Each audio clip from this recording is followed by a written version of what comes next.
오늘 영상 꼭 보셔야 돈이 됩니다. 남들보다 여유가 생깁니다. 왜 어떤 시니어는 같은 연금으로도 여유롭게 사시는데 어떤 시니어는 항상 돈이 부족할까요? 소득은 비슷해요. 너머스 원테니셔먼니시먼 디세머니움.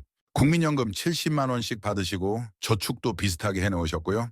그런데 한 분은 여유 있게 사시고 다른 한 분은 매달 쪼들리면서 사세요. 제가 30년 동안 시니어 재무 설계하고 주거 정책 연구하면서 발견한 게 있어요. 그 차이는 바로 집 구조에서 생긴다는 거예요. 저는 이민수라고 합니다. 30년간 노후 재무 설계와 주거 구조를 연구해 왔고요. 도시 주거 정책 전문가로도 일하고 있습니다. 수천 명의 시니어분들을 상담해 왔어요.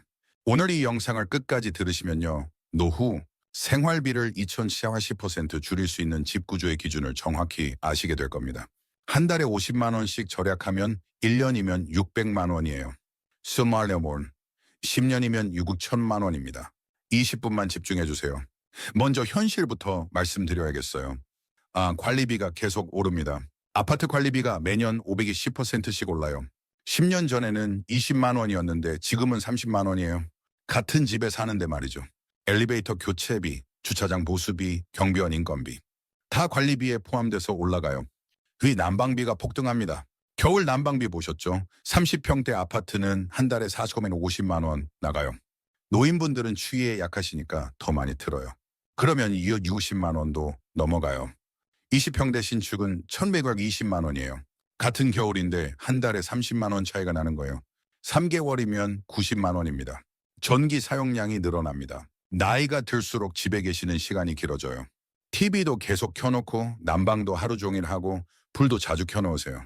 전기세가 올라가는 거죠. 혼자 사는 비효율. 배우자 먼저 가시면 혼자 사세요. 혼자 살면 모든 게 비효율적이에요. 30평 집에 혼자 사시면 난방비는 그대로인데 사람은 한 명이에요. 관리비도 그대로고요. 병원 교통비 증가.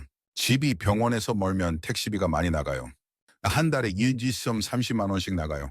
집 구조가 문제가 아니라 집 위치가 문제인 거죠. 제가 30년 동안 보면서 확신한 게 하나 있어요. 노후에 제일 먼저 무너지는 건 집 구조입니다. 집이 크고 복잡하고 위치가 안 좋으면 생활비가 폭발해요. 왜 집 구조가 생활비를 결정할까요? 평수와 방 개수가 비용을 결정합니다. 30평 집과 20평 집, 겉보기엔 10평 차이예요. 근데 관리비는 10만 원 차이 나고 난방비는 20만 원 차이 나요. 한 달에 30만 원, 1년이면 360만 원 차이예요. 방이 3개인 집과 2개인 집도 마찬가지예요. 방이 많으면 난방비가 많이 들어요. 안 쓰는 방도 데워야 하거든요. 남는 공간이 많을수록 비용이 증가합니다. 거실이 넓고 복도가 길고 다용도실이 있고 공간이 많으면 좋아 보이죠. 근데 난방비는 2배로 나가요. 청소하기도 힘들고요. 시니어분들은 집에서 실제로 쓰는 공간이 얼마 안 돼요. 거실, 안방, 화장실, 부엌 이 4곳만 쓰세요. 나머지는 그냥 비용만 잡아먹어요. 엘리베이터와 계단이 비용에 영향을 줍니다. 엘리베이터이 없는 빌라나 아파트는 관리비가 싸요. 근데 시니어한테는 최악이에요. 무릎 나빠지면 계단 못 올라가요. 그러면 집에만 갇혀 있게 돼요. 엘리베이터 있는 곳으로 이사해야 하는데 이사 비용이 몇백만 원 들어가요. 처음부터 엘리베이터 있는 곳에 사셨으면 이 비용 안 드는 거예요. 단열 상태가 난방비를 결정합니다. 구축 아파트는 단열이 안 좋아요. 겨울에 창문으로 찬바람 들어오고 벽이 차갑고 난방을 아무리 틀어도 따뜻하지 않아요. 난방비만 폭발하는 거죠. 신축 아파트는 단열이 좋아요. 난방 조금만 틀어도 따뜻해요. 같은 온도인데 난방비가 절반밖에 안 나가요. 집 구조가 동선 효율을 결정합니다. 복도가 길고 방이 여기저기 흩어져 있으면 걸어 다니기 힘들어요. 화장실 가는 것도 일이고 부엌 가는 것도 일이에요. 동선이 간단한 집은 편해요. 안방에서 나오면 바로 화장실, 바로 부엌. 걸음수가 줄어들면 체력이 보존돼요. 그러면 건강해지고 병원비도 줄어요. 집 구조가 건강과 생활비를 동시에 결정하는 거예요. 자, 이제 구체적으로 들어가 볼게요. 어떤 집 구조가 좋을까요? 먼저는 20평대 이하 소형 구조입니다. 제일 중요한 게 평수예요. 25평이 시니어한테 딱 맞아요. 부부 둘이 살기 충분하고 관리하기도 쉬워요. 30평에서 20평으로 줄이면 관리비가 월 10만 원, 난방비가 월 20만 원 줄어요. 1년이면 360만 원이에요. 제 상담 사례 중에 68세 김할머니가 32평에서 22평으로 옮기셨어요. 한 달 생활비가 180만 원에서 140만 원으로 줄었어요. 10만 원 절약하신 거죠. 잘못 생각하시는 부분도 있는데요. 손주 올 때 방이 필요해 라고 생각하세요. 근데 손주가 1년에 몇 번 와요? 그 방 때문에 매달 10만 원씩 더 내는 거예요. 두 번째는 복도가 짧고 동선이 간단한 구조입니다. 복도가 길면 난방비도 많이 들고 걸어 다니기도 힘들어요. 복도가 짧은 집은 난방비가 천절 10% 적게 나가요. 월 5만 원 정도 절약돼요. 70세 박 할아버지가 복도 긴 집에서 원룸형 구조로 옮기셨어요. 화장실 가는 게 훨씬 편하다고 하시더라고요. 그다음 낙상 위험도 줄었어요. 세 번째는 욕실이 메인 공간에 가까운 원룸형 동선입니다. 밤에 화장실 가는 게 제일 위험해요. 넘어지기 쉽거든요. 욕실이 안방 바로 옆에 있어야 안전해요. 낙상으로 인한 골절 치료비가 500만 원 들어요. 안전한 구조면 이 비용 안 드는 거예요. 실수하신 부분이 있는데 욕실이 거실 건너편에 있는 집을 선택하세요. 밤에 화장실 가려면 어두운 복도를 지나가야 돼요. 네 번째는 단열이 좋은 남향 중층 구조입니다. 4층에서 10층의 남향 중층이 제일 좋아요. 햇볕 잘 들고 바람 안 불고 난방 효율 좋아요. 층이나 꼭대기층보다 난방비가 30% 적게 나가요. 월 15만 원 절약돼요. 학기돈에는 1년이면 180만 원이에요. 65세 이 아저씨가 1층에서 7층으로 옮기셨어요. 겨울 난방비가 50만 원에서 30만 원으로 줄었어요. 의외로 1층이 편하다고 생각하세요. 근데 1층은 습하고 춥고 난방비 많이 나가요. 다섯 번째는 엘리베이터가 있어서 계단 의존을 최소화하는 겁니다. 엘리베이터는 필수예요. 10대 초반엔 괜찮아도 70대 되면 무릎이 안 좋아져요. 엘리베이터 없는 집에 살다가 나중에 이사하면 이사 비용 300만 원 들어요. 처음부터 엘리베이터 있는 곳에 살면 이 비용 안 드는 거예요. 처음에는 건강하셔서 괜찮다고 생각하세요. 근데 10년 뒤는 모르는 거예요. 여섯 번째는 관리비가 낮은 단지형 아파트입니다. 관리비는 단지 규모에 따라 달라요. 대단지는 관리비가 싸고 소규모 빌라는 관리비가 비싸요. 대단지 아파트는 관리비가 월 15만 원, 소형 빌라는 월 25만 원이에요. 10만 원 차이, 1년이면 120만 원이에요.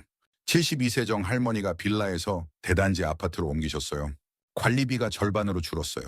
마지막은 대중교통, 병원, 마트 등의 접근성 높고 좋은 입지여야 합니다. 집 위치가 생활비를 결정해요. 병원 가까우면 택시비 안 들고 마트 가까우면 배달비 안 들어요. 병원이 걸어서 10분 거리면 택시비가 월 20만 원 절약돼요. 월세 1년이면 240만 원이에요. 차 있으니까 괜찮아 라고 생각하세요. 근데 75세 넘어가면 운전 못해요. 이제 반대로 피해야 할 집 구조 말씀드릴게요. 먼저로는 30평대 이상 대형 평수로 하십니다. 30평 넘어가면 관리하기 힘들어요. 청소하기 힘들고 난방비 많이 들고 공간만 남아 돌아요. 20평과 비교해서 월 30만 원씩 더 들어요. 1년이면 360만 원이에요. 청소 도우미 써야겠다고 생각하게 돼요. 그러면 월 20만 원 추가 지출이에요. 그러니 25평 이하로 줄이세요. 집 팔고 작은 집 사면 차액이 남아요. 그 돈이 노후 자금이 돼요. 두 번째는 방 3개 이상에다가 사용 안 하는 공간이 있는 구조입니다. 방이 많으면 좋아 보이지만 실제로는 쓰지 않아요. 안방만 쓰고 나머지는 창고예요. 안 쓰는 방도 난방해야 돼요. 월 10만 원 추가 비용이에요. 언젠가 쓸 거야 라고 생각하지만 안 써요. 그냥 비용만 잡아먹어요. 방 2개 구조로 충분해요. 니요. 안방하고 작은 방 하나면 돼요. 세 번째는 복도 구조가 복잡한 오래된 집. 구축 아파트 중에 복도가 미로처럼 복잡한 집 있어요. 거실에서 안방 가는데 복도 10m 지나가는 집이요. 복도 난방비만 월 5만 원 들어요. 근데 올린 1년이면 60만 원이에요. 밤에 화장실 가다가 넘어지세요. 낙상 위험이 높아요. 동선 간단한 신축 아파트로 옮기세요. 네 번째는 단열이 약한 1층 꼭대기층. 1층은 땅에서 올라오는 습기 때문에 춥고 꼭대기층은 여름에 덥고 겨울에 추워요. 중층보다 난방비가 월 20만 원 더 들어요. 형님, 1년이면 240만 원이에요. 난방을 아무리 틀어도 안 따뜻해요. 전기장판, 온풍기 추가로 사게 돼요. 그러니 4층에서 10층 사이 중층으로 선택하세요. 마지막은 대중교통병원 멀리 떨어진 외곽주택입니다. 전원주택이나 외곽빌라는 조용하고 좋지만 병원 가기 힘들어요. 택시비만 월 30만 원 들어요. 1년이면 360만 원이에요. 겨울에 눈 오면 고립돼요. 병원 못 가요. 그래서 도심 소형 아파트로 옮기세요. 집값 차액도 남고 생활비도 줄어요. 자, 이제 실천 방법 말씀드릴게요. 대단지 아파트를 선택하세요. 500세대 이상이면 관리비가 싸요. 경비, 청소, 엘리베이터 비용을 나눠서 내거든요. 소형 빌라는 30세대 정도라 관리비가 비싸요. 같은 평수인데 월 10만 원 차이 나요. 신축 아파트나 리모델링한 집을 선택하세요. 단열이 좋으면 난방비가 절반으로 줄어요. 창문을 이중창으로 바꾸는 것만으로도 난방비 20% 절약돼요. 비용은 100만 원 드는데 1년이면 회수돼요. 35평에서 23평으로 줄이면요. 관리비 월 10만 원, 난방비 월 20만 원, 청소비 월 10만 원 절약돼요. 총 월 40만 원, 1년이면 40, 80만 원이에요. 게다가 집 한 차액이 5천원만 원 남으면 그게 노후 자금이 돼요. 작은 집으로 옮기면 생활이 편해져요. 청소 10분이면 끝나고 관리 쉽고 비용 적게 들고요. 외로움도 줄어요. 큰 집에 혼자 있으면 외로운데 작은 집은 아늑해요. 병원 가까운 곳에 살면 의료비가 줄어요. 정기검진 잘 받게 되고 약도 빼먹지 않고 조기에 발견해서 치료비가 적게 들어요. 병원 먼 곳에 살면 검진 건너뛰고 약도 빼먹고 나중에 큰 병으로 발전해서 치료비가 많이 들어요. 와 요즘 도시형 생활주택 많이 나와요. 천무하게 20평 소형인데 엘리베이터 있고 단열 좋고 관리비 싸요. 역세권에 있으면 병원 마트 다 가까워요. 시니어한테 딱이에요. 실제 시에는 사례들이 있습니다. 67세 초의 할머니는 32평 아파트에서 혼자 사셨어요. 남편 돌아가시고 혼자 계셨는데 관리비가 월 30만 원, 난방비가 겨울에 50만 원 나갔어요. 제가 22평으로 줄이라고 권했어요. 처음엔 집이 작아지는 게 슬프다고 하셨어요. 근데 이사하시고 나서 좋아하셨어요. 관리비가 월 20만 원, 난방비가 겨울에 25만 원으로 줄었어요. 한 달에 35만 원 절약하신 거예요. 1년이면 40, 20만 원이에요. 게다가 집 한 차액 10만 원이 노후 자금이 됐어요. 최 할머니가 제게 이렇게 말씀하셨어요. 선생님, 작은 집이 훨씬 편해요. 청소도 금방 끝나고 따뜻하고 외롭지도 않아요. 69세강 할아버지는 경기도 외곽 전원주택에 사셨어요. 공기 좋고 조용한데 병원이 차로 40분 거리였어요. 무릎이 안 좋아지시면서 병원 가기가 너무 힘드셨대요. 택시비가 한 번에 4만 원, 한 달에 10번 가시니까 32만 원 나갔어요. 제가 수원 역세권 25평 아파트로 옮기라고 했어요. 병원 걸어서 10분 거리였어요. 이사하시고 나서 택시비가 거의 안 나가고요. 의료비도 줄었어요. 정기검진 잘 받으시니까 건강도 좋아지셨어요. 전원주택 팔고 아파트 사니까 차액 1억이 남았어요. 그 돈으로 노후자금 만드셨어요. 72세 윤 할머니는 35평 구축 아파트 1층에 사셨어요. 겨울 난방비가 60만 원씩 나갔어요. 1층이라 습하고 추웠거든요. 제가 25평 신축 7층으로 옮기라고 권했어요. 단열이 좋은 중층이었어요. 이사하시고 나서 난방비가 20만 원으로 줄었어요. 한 달에 40만 원 절약, 1년이면 40에 80만 원이에요. 윤 할머니가 제일 좋아하신 건 따뜻하다는 거였어요. 선생님, 옛날에는 겨울이 무서웠는데 이제는 따뜻해서 좋아요. 여기까지 들으셨으면 이제 정리해볼까요? 노후 생활비는 집 구조 하나로 2040% 줄일 수 있습니다. 집을 바꾸는 것만으로도 한 달에 50만 원 절약할 수 있어요. 1년이면 3년 6, 6억 5, 600만 원이에요. 10년이면 3천 6, 6억 2억 2천만 원입니다. 가장 중요한 것은 평수, 단열, 동선, 접근성입니다. 20평대, 단열 좋은 신축, 동선 간단한 구조, 병원 가까운 위치. 이 네 가지만 지켜도 생활비가 확 줄어요. 지금 집 바꾸는 게 돈이 드는 것 같아도 안 바꾸는 게 더 큰 지출입니다. 이사 비용 300만 원 들어가는 게 아까우시죠? 근데 안 바꾸면 매년 500만 원씩 손해예요. 1년만 지나도 이사 비용 회수돼요.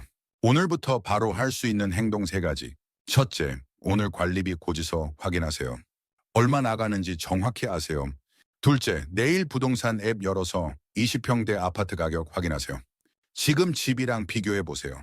셋째, 이번 주 안에 가족들과 상의하세요. 주거 축소에 대해 진지하게 얘기해 보세요. 여기까지 들어주셔서 고맙습니다. 여러분, 노후는 지출을 줄이는 선택에서 시작됩니다. 소득을 늘리기는 어려워요. 60대, 70대가 되면 벌 수 있는 돈이 한정돼 있거든요. 근데 지출은 줄일 수 있어요. 집 구조를 바꾸는 것만으로도 말이죠. 제가 30년 동안 수천 명 상담하면서 확신한 게 있어요. 집을 현명하게 선택하신 분들은 노후가 편안해요. 큰 집 고집하신 분들은 힘들어하세요. 지금 결정하세요. 오늘 선택이 10년 후 여러분의 생활을 바꿉니다. 다음 영상에서는 월 100만 원으로도 충분히 사는 노후 생활 전략에 대해 말씀드리겠습니다. 건강하시고 현명한 선택하세요.